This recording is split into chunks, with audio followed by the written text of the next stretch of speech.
when I teach a course on American exceptionalism, the first question I ask before we introduce each other, before we know each other's names, I say, write down on a piece of paper, where and when does America begin? What is the origin of America? And we get all kinds of answers. Hello, and welcome to Working with me, Dan Doriani, hosting a podcast where we explore faith, work, culture, and the way believers can make a difference in their corner of the world. My guest today is Abram Van Engen. Abram is a professor of English at Washington University in St. Louis, the author of two very well-received books. Today, we're discussing his second book, City on a Hill, A History of American Exceptionalism. As a disclaimer, Abram and I both wrote our doctoral dissertations on the Puritans, and we might get nerdy for a couple minutes because we were having a real conversation, and real conversations have a life of their own. We explore Abram's research on American exceptionalism. That may not have an obvious connection to your work or vocation, but as you listen, please notice the origin stories that he discusses. Then ask about yours. What origin story do you tell yourself about your career? And how does that shape the way you see yourself in your work? Today, my guest is Abram Van Engen. I've been happy to know you for, a decade, maybe a tiny bit more. Abram is an author. He's written two very well-regarded major works, Yale University Press. They're both about the Puritans and their effect on America.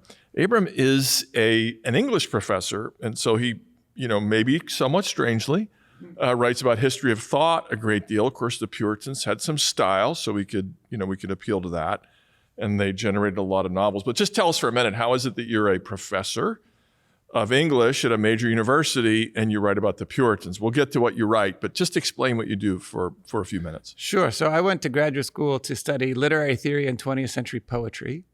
That was what I promised to study. And I ended up writing a dissertation on 17th century Puritans. And part of the reason for that was that the American list that I had to read for my major field exams started in the 17th century and moved forward to Toni Morrison. And as I was reading the 17th century stuff, and in particular the Puritans, I thought these folks are interesting. I'm seeing things here that I don't know that people have been talking about. And I talked to my advisor, who was not a Christian, and she said, she knew I went to Calvin. She said, you should probably write on the Puritans because they're not crazy and neurotic to you. Right. There's some basic understanding going on here, and maybe you've got a leg up, and maybe you should write on the Puritans. So to her credit, I thought, well, that's not a bad idea, and I do find them intellectually interesting. Yeah. And so I started writing on the Puritans. We talked about this a long time ago. That's almost exactly what happened to me with my dissertation. I had a total atheist who asked me in a class at Yale where your works are published.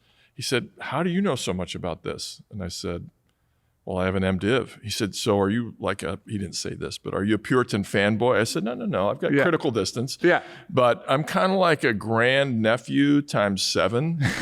And they're maybe my progenitors somewhat, and so I appreciate them even as I critique them, which is exactly what you do in your works. You appreciate the Puritans. Yeah. Why don't you say a word? Let's just imagine that our readers only know the Puritans are fun-hating, witch-hunting, killjoys that are against bowling. Yeah.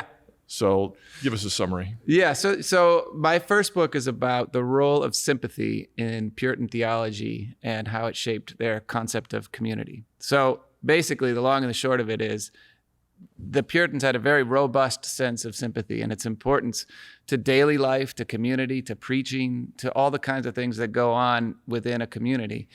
And what I was noticing in their works was that most people were sort of thinking of them as very intellectual, which they are. Which they are, yes, exactly. And very rational creatures who were pretty hard-hearted and pretty rigorous. And part of this comes out of actually not the Puritans themselves, but what was made of the Puritans in the 19th century. So Hawthorne really produced this vision of Puritanism as stoic, unfeeling, unforgiving. And the Calvinists themselves were sort of produced in this way in the 19th century. So the first book that I wrote... Just pause, were produced. You mean were reproduced or repackaged. Repackaged this way. That's right. Yeah. And that was in many ways an intentional move by some folks who were trying to distance themselves from the Calvinism of their forebears. Exactly. And so I was just trying to recover the sense of a Puritanism that was based in, for example, verses about the love of the brethren, or the sympathy you find in Hebrews, right, or other places, and how important that was to them and how it shaped so many aspects of their culture. Yeah. So as I recall, your sympathy can be misunderstood. Yeah. So as I recall, you may need to correct me, in your first book, you sometimes use the word fellow feeling. Is that right? Yeah. As a synonym for sympathy. Yeah. That is to say, not sympathy like, oh, you poor baby, but I resonate with you at a deep level. Your life is my life. A very communitarian approach, you might say today. Yeah, so not pity, which is a different sort of thing. Right. And empathy, that word, which is closely related, wasn't invented until the 20th century. So sympathy is a different sort of word. And one of the cool things I found doing research for this book is that the translations of Calvin's works into English stumble on the word sympathy itself, because in a certain sense, Calvin was bringing into Latin the Greek sympathy. Like even in his Latin treatises, he leaves the Greek for sympathy because it was so important to him. And in English, they didn't know what to do with it because they didn't have the word sympathy yet when they first started translating Calvin. And so they would talk about fellow-like feeling and so forth. And so what I was trying to get at, and there's a longer intellectual history here we don't need to go into, but a lot of folks trace the origins of sentimental thought and this sort of imaginative identification with others to moral sense philosophers and a sort of secular tradition coming out of the Scottish Enlightenment. And what I was trying to say is the Scottish Enlightenment itself was coming out of a prior Calvinist and theological background that emphasized precisely these things of sympathetic identification, fellow-like feeling. And actually that goes all the way back to Calvin. It goes back to the Gospel of John. Well, right. Calvin, Calvin's it comes the up Bible. in Calvin because he's commentaries on the Bible, where it is in the Bible. So and Hebrews and so forth. Yeah. That's great. Well, if people are listening to this podcast, they want to know about a city on a hill. So let's get to let's get to American exceptionalism. And I liked your first book a lot. I mean, so I'm glad to have you here. Let me ask you this question. The subtitle of your book, which I have open in front of me, I had the joy of kind of re-skimming it this afternoon. City on a Hill, that's the title, which comes from Jesus.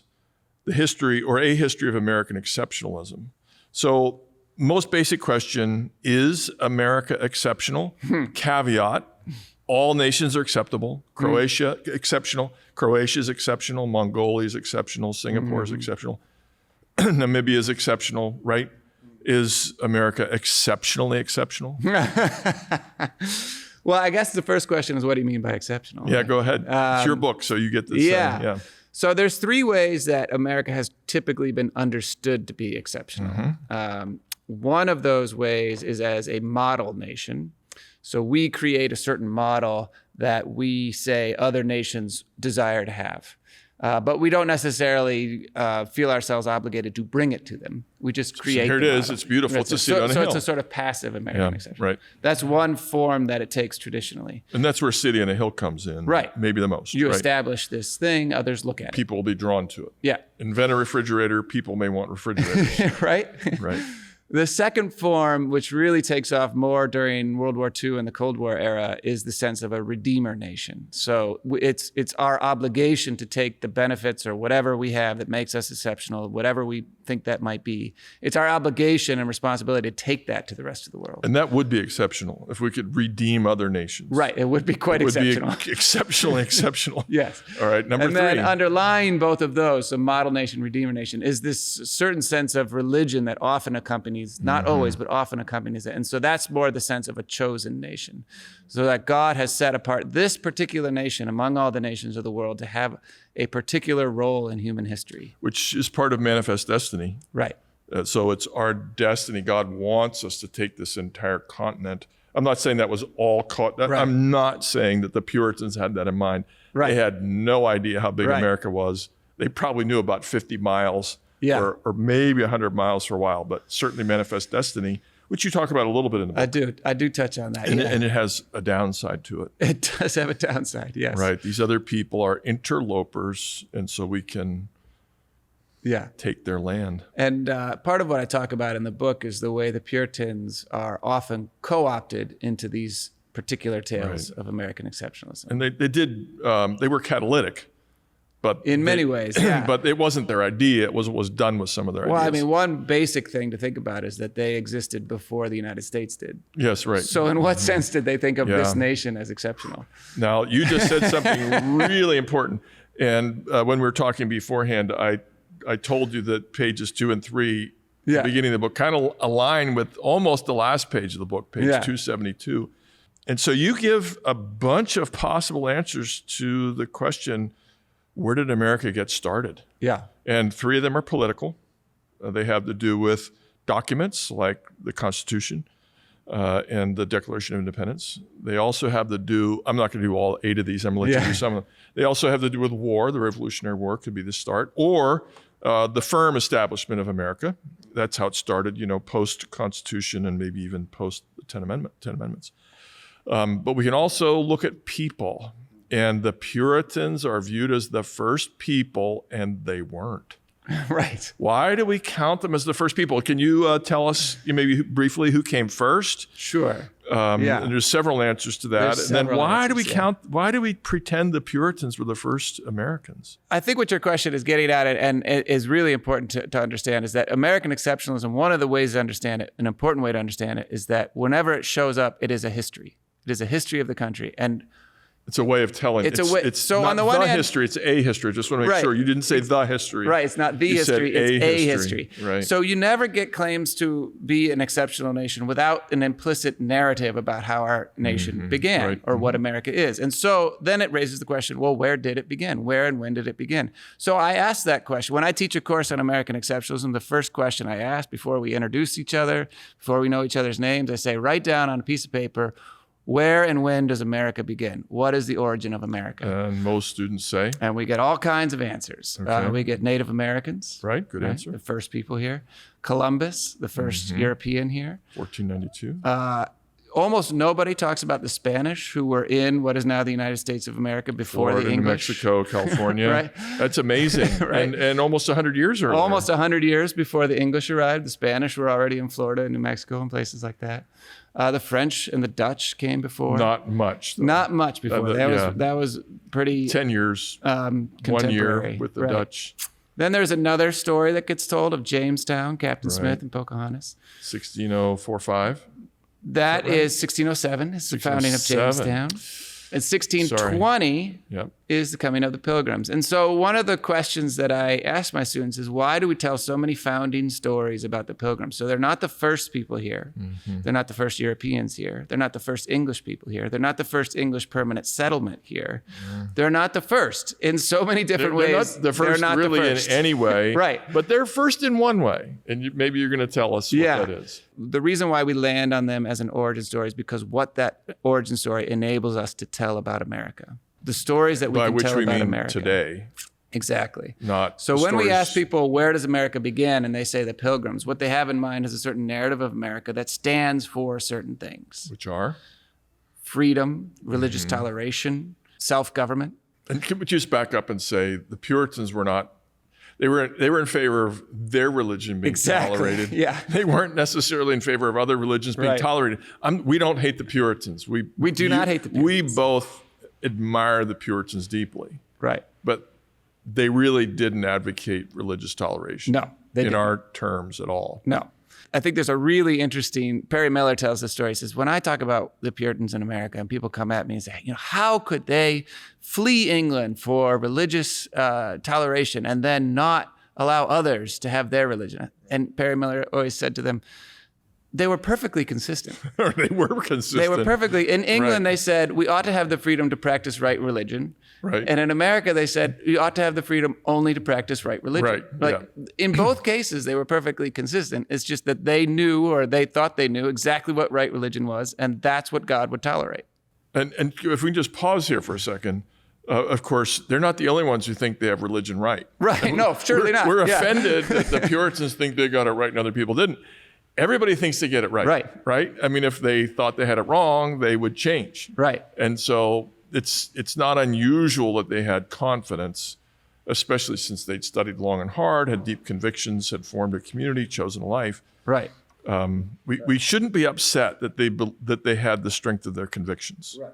Right. And I hope most of the people listening to this podcast either have strong convictions or would like to form them. Right. Or to put it differently, they were not exceptional in forming a community that allowed only one type of religion to flourish. Well, if we can just take a step back, for hundreds of years, if you didn't like the religion where you were free to pretend you adopted the religion of the area. Yeah. Or you were free to leave, or you're free to stay and make noise and go to jail. Right. Those are some options you had. Right.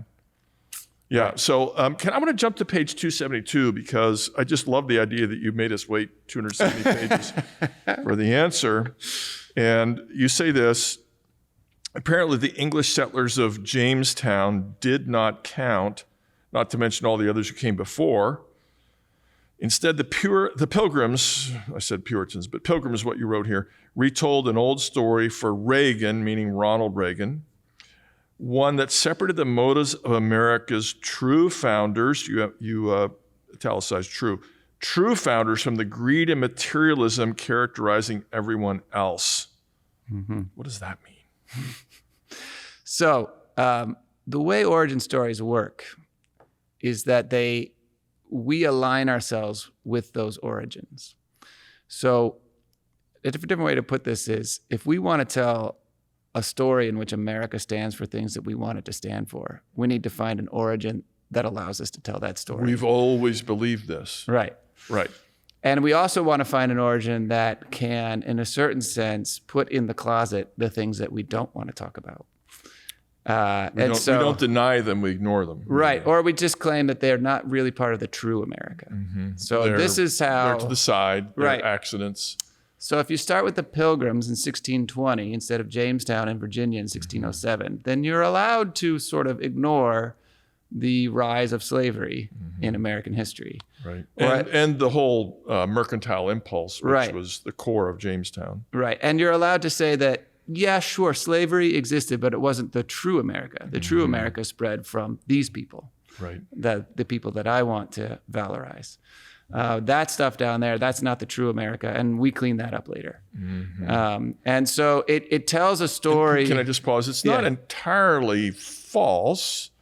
It's not entirely false, although it's also, for example, it hides other elements like the Pilgrims had slaves. I mean, that part gets... We sometimes call them bond servants or indentured servants. Yeah, they had Native American slaves as well. Yeah, they did. And they were made most of their money off of the slave trade through merchant ships and so on. So it's not an entirely clean history. No. But what does happen is that we can clean up that history. And, every nation does this. This isn't exceptional to America. If we want to say that we stand for certain principles, which are in fact principles worth standing for. Thank you.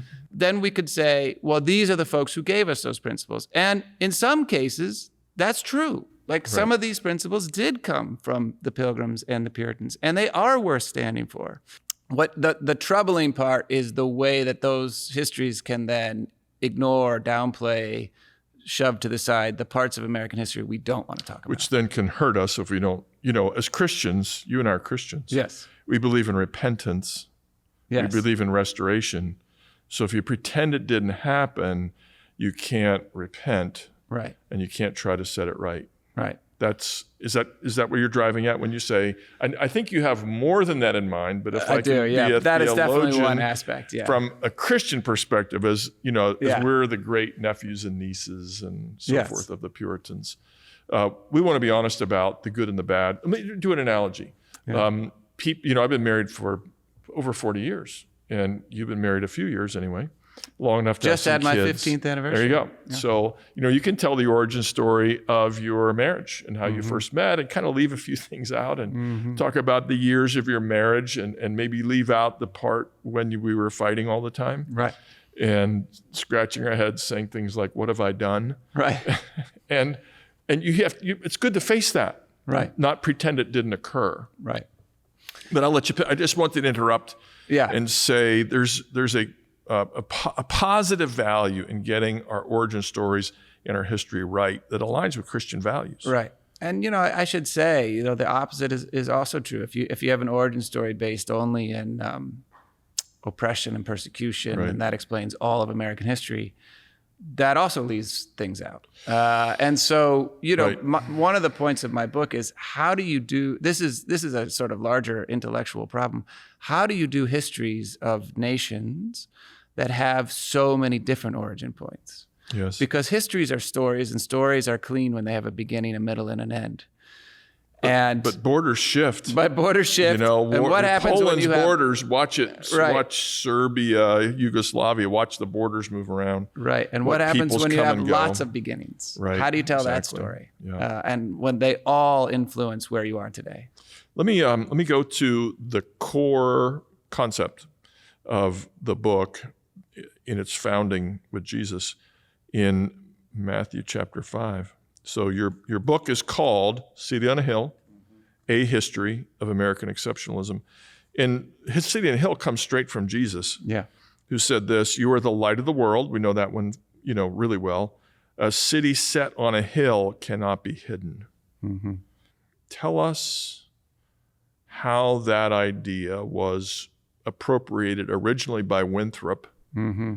And maybe, this could go for a while, but give us a quick summary of how it got lost and found, and how maybe especially Perry Miller and Ronald Reagan reintroduced it, Cold War era. Yeah. It was repurposed. It went from a theological statement. I'll just talk for a minute. Yeah. City on a Hill means that Christians are so moved by God that their lives are a light and it shines, and you can't hide that.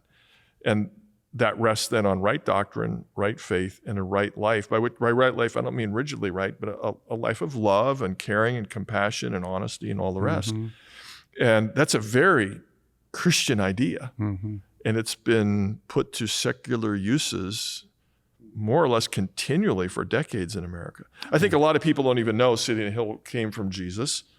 I don't know that they know it came from the Puritans or Pilgrims. It's just... It's now part of our geopolitical identity. Right. So I know you could talk a long time about that. Give us some highlights. Yeah. Let me give you two highlights. One, which is on the theological side, because this was actually, in a weird way, one of my favorite chapters to write. What I discovered doing this research is that in the 17th century, City on a Hill was a battle line between Catholics and Protestants. Yes, it was. And the Catholic interpretation of that line is a lot closer to what America has made of that line today, which is than the Puritans. Tell us what the Catholic line was. So the Catholic interpretation of that line was saying, look, Jesus established his followers, his church, as a city on a hill, which means it would always be seen. It would always be a model. You would always know where to look for it. Which and the Catholics means that Puritans can't. Right. The Catholics said, look, the only church that has that distinguishing mark is us. We're the only ones who've been around since We've the time been of visible Jesus. all along, and you haven't. So they haven't. said, you reformers, you Protestants, where have you been hiding all this time? If you look at Matthew 5:14, you'll know you're the false church, because where have you been? The true church is on a hill. Yeah, they kind of ignored the fact that there was no Catholic church in Mongolia or China, or right. India. They kind of left that part out. Well, and it's and funny they left because, out the Greek Orthodox Church. Right. There's all kinds. There's details. Oh, that's a few billion. What's a few billion people here or there? Go ahead. So the Puritans had to say, well, what can we do with this line? We can't give it this line to the Catholics. It's combative. Right. So what is the true interpretation of this line that doesn't allow for that? And what they said, and which is the use Winthrop makes of it in this Puritan sermon that Reagan cites, is more closer to the idea that Jesus sets you on a hill and therefore you better behave. In other words, it's kind of admonition. Because the world is watching you, you had better not fail. That's a reinterpretation. Yeah. No doubt. And which is not entirely false. It's not entirely false. Right. But that was closer. And so you'll see when Winthrop actually uses it in the sermon, he talks in the next line about, if we become a failure, we'll be a story to all the world. Right.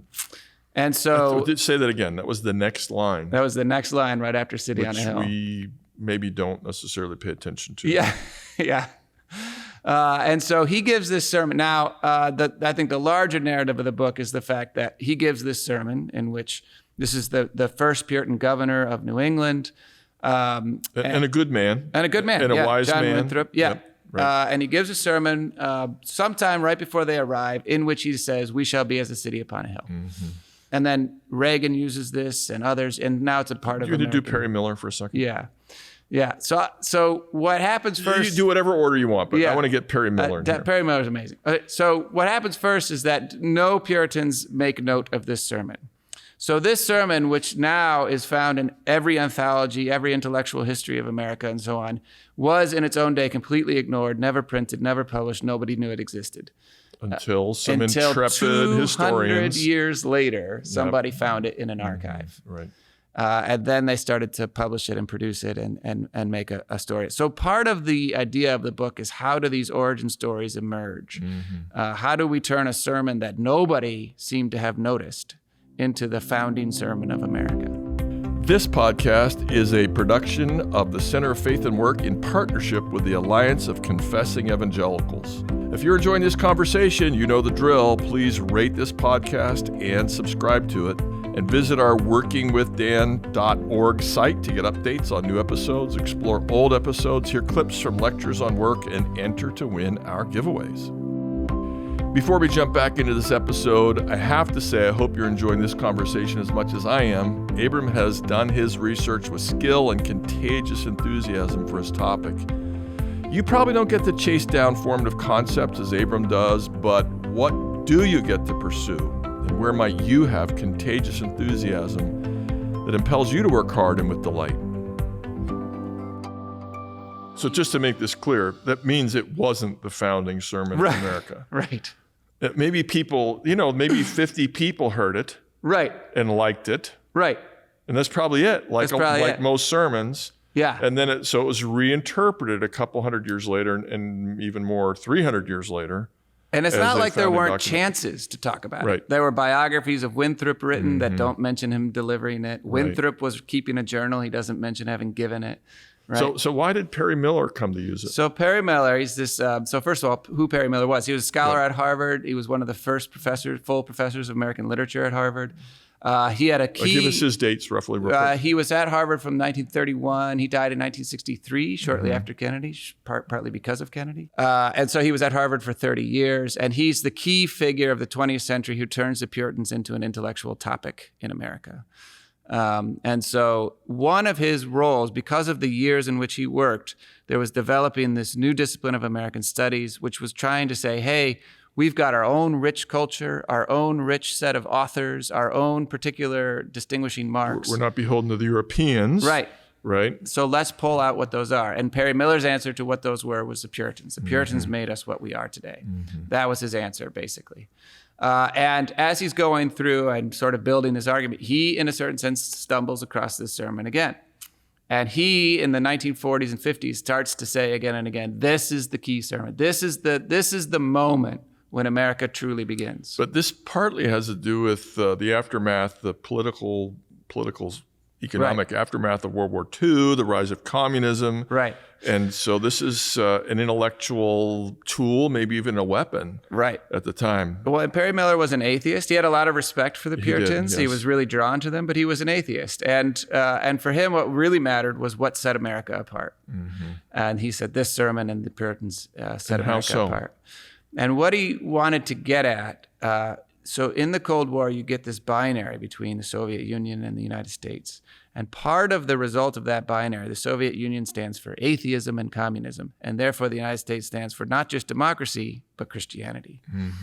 And so you start to get this sense in which we are the leaders of the free world. We need to stand for that. And this sermon becomes the way to tout that we have always stood for that we are the city on a hill.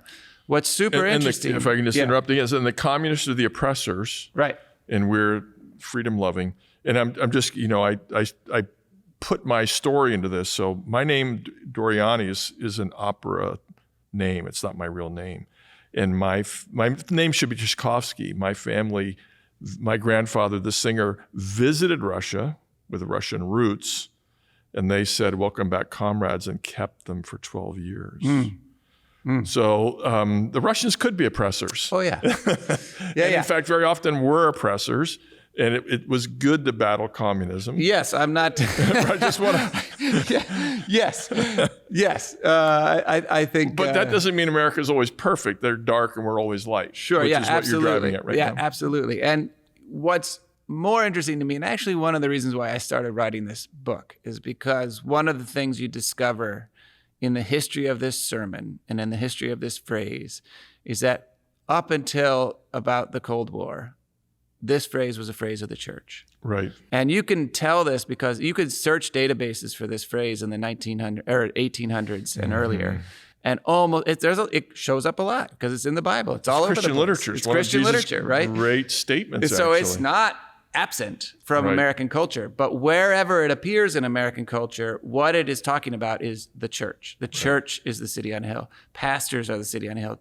Disciples, Christians, clergymen. These are the things that are the city on a hill. Even Christian schools, we might say. Yep. And by the time you get to the end of the 20th century, America, the United States, is the city on a hill. It's totally secularized. And so in a very clear way, you can see the nation taking over the slogan of the church.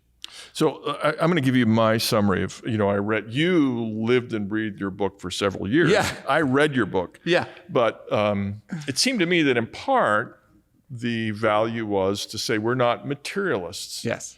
We did not come to the New World to get rich. And to be straight, the Spanish, there's some shocking statements and the Portuguese, came to get gold and silver, and they say so. They don't all. I mean, there were Spanish and Portuguese people who hated what the Spaniards and Portuguese people were doing. But there was in the French and the Southern English in Virginia, there was a monetary aim or a financial aim that was there with the Puritans. You got to make a living.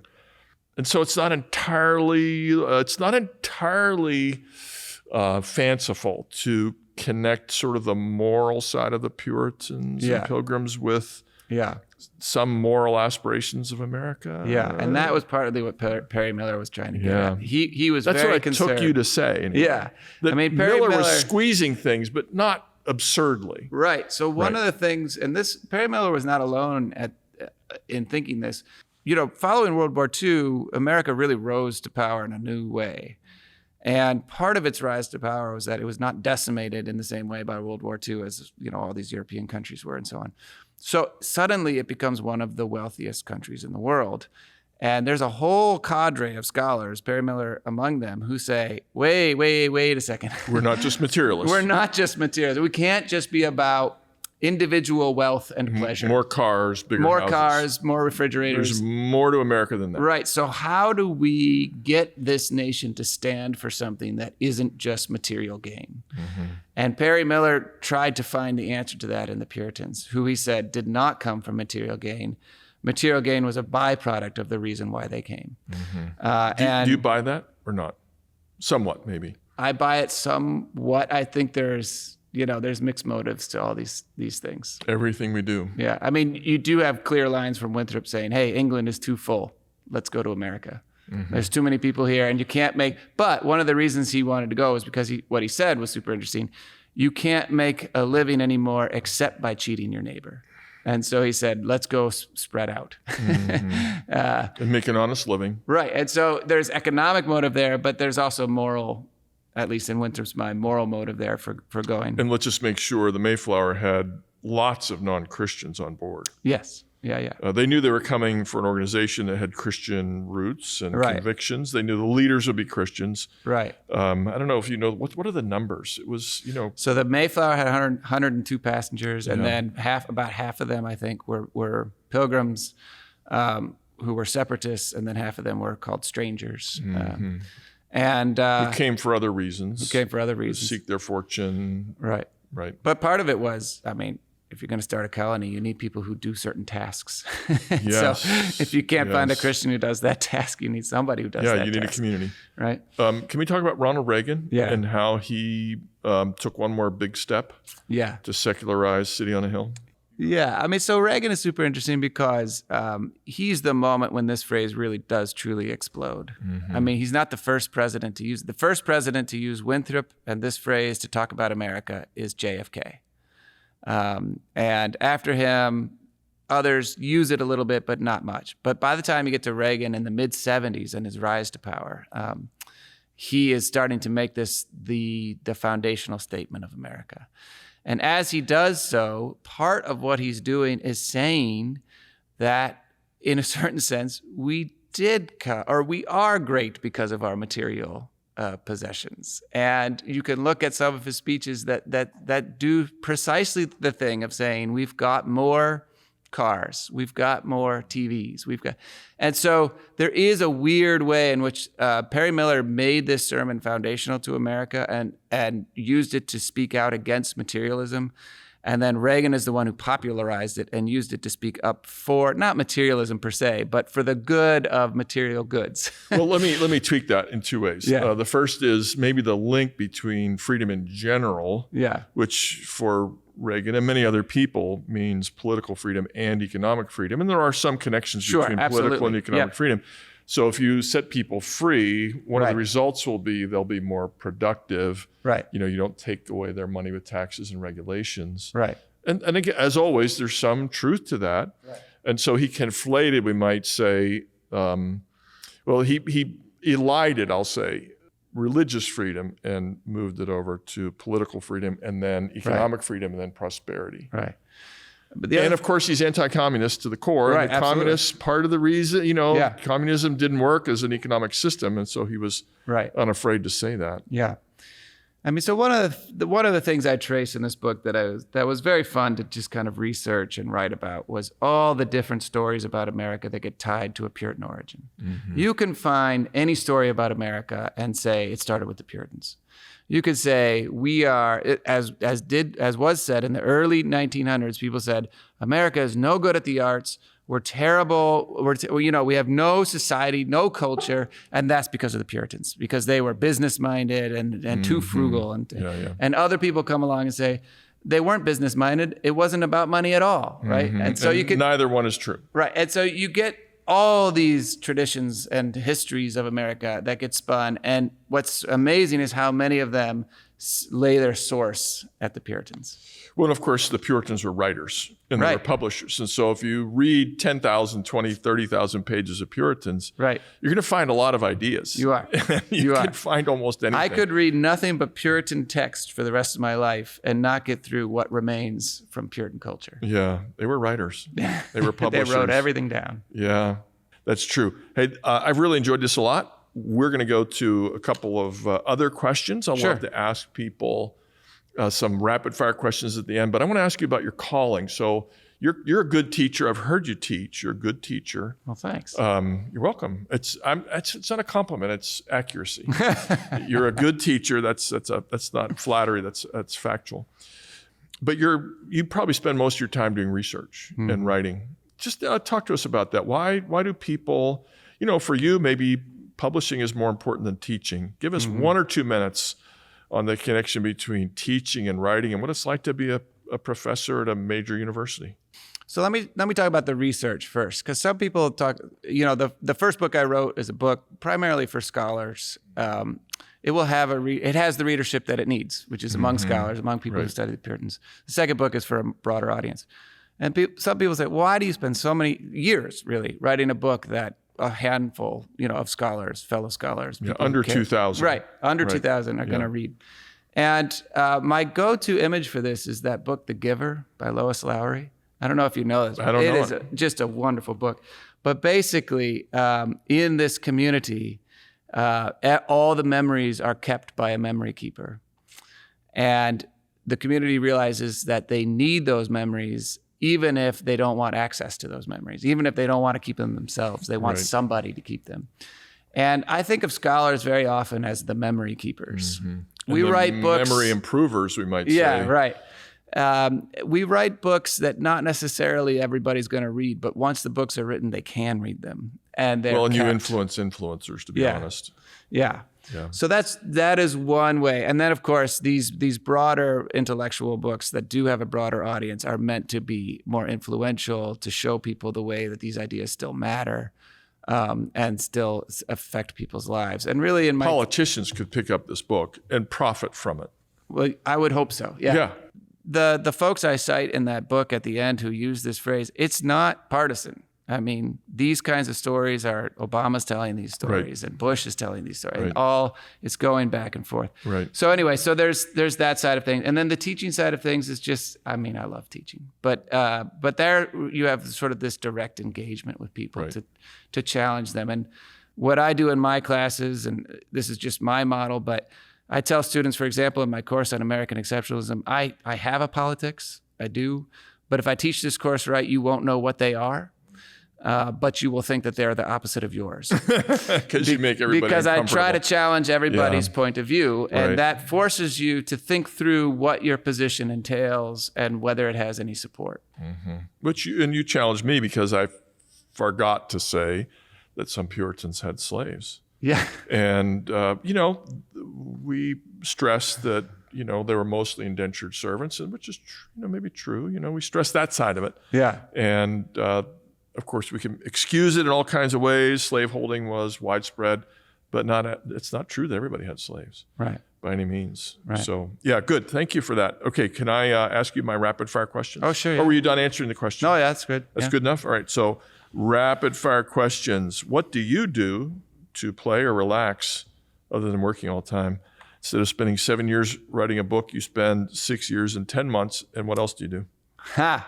I love golf. Really? You don't strike me as a golfer. Yeah, I mean, it would be accurate to say that I don't strike you as a good golfer. Okay, you enjoy golf. I do enjoy golf. I mean, All right. this will sound dumb, but I read. I love reading, and I don't get as much a chance as you might think to read things that are not teaching or writing generic about. things, right? Yeah. All The right, other I'm thing going to give you one. Ready? Yeah. The Color of Water.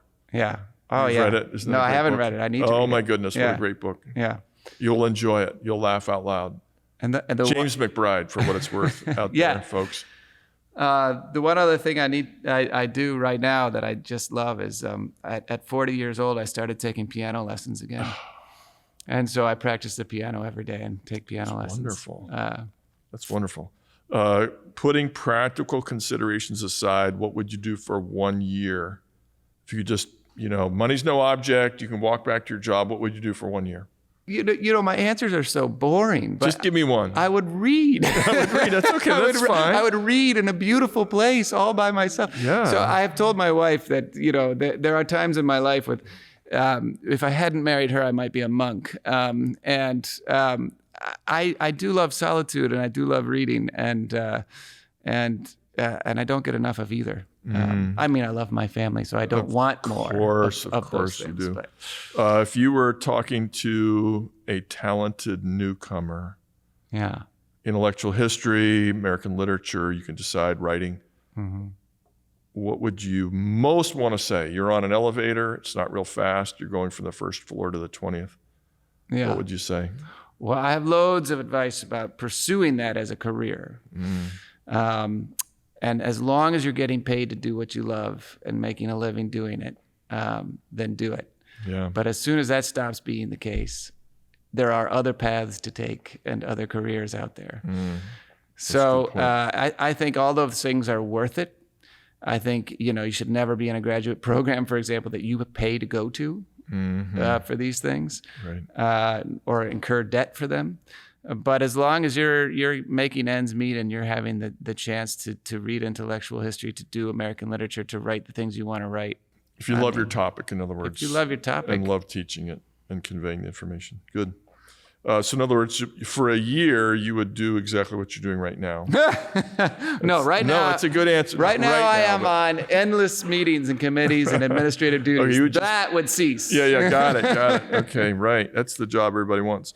What do people get wrong about your work? How do you take out the garbage? Yeah.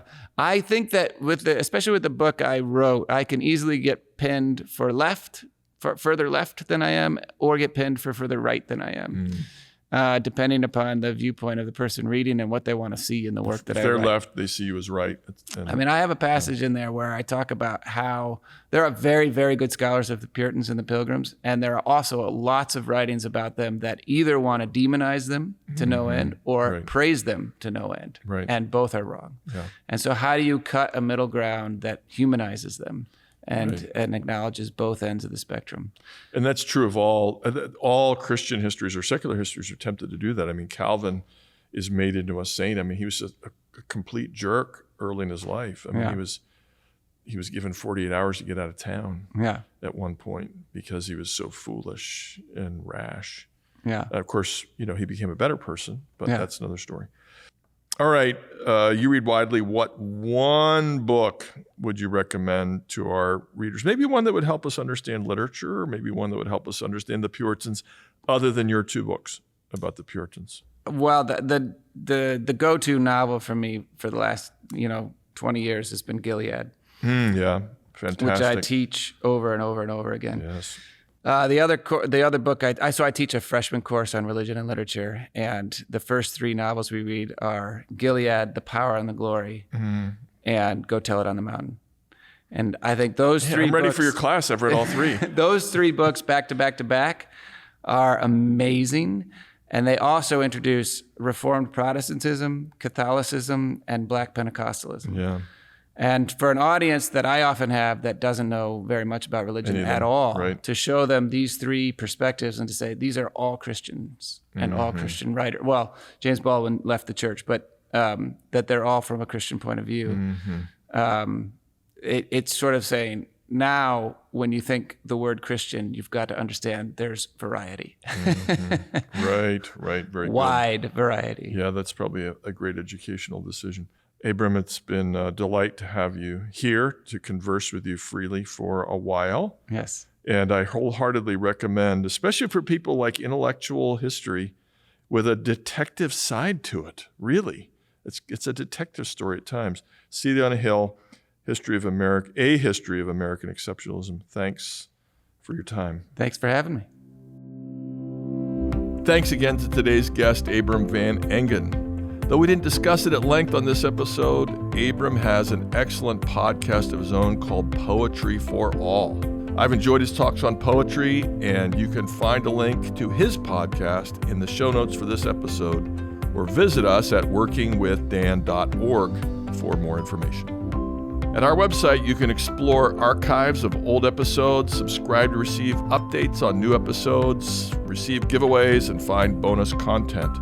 This podcast is a production of the Center for Faith and Work in partnership with the Alliance for Confessing Evangelicals. Please be sure to rate, review, and subscribe wherever you get your podcasts. And one more time, I'm Dan Doriani, reminding you to work hard, make a difference, and from time to time, take a break.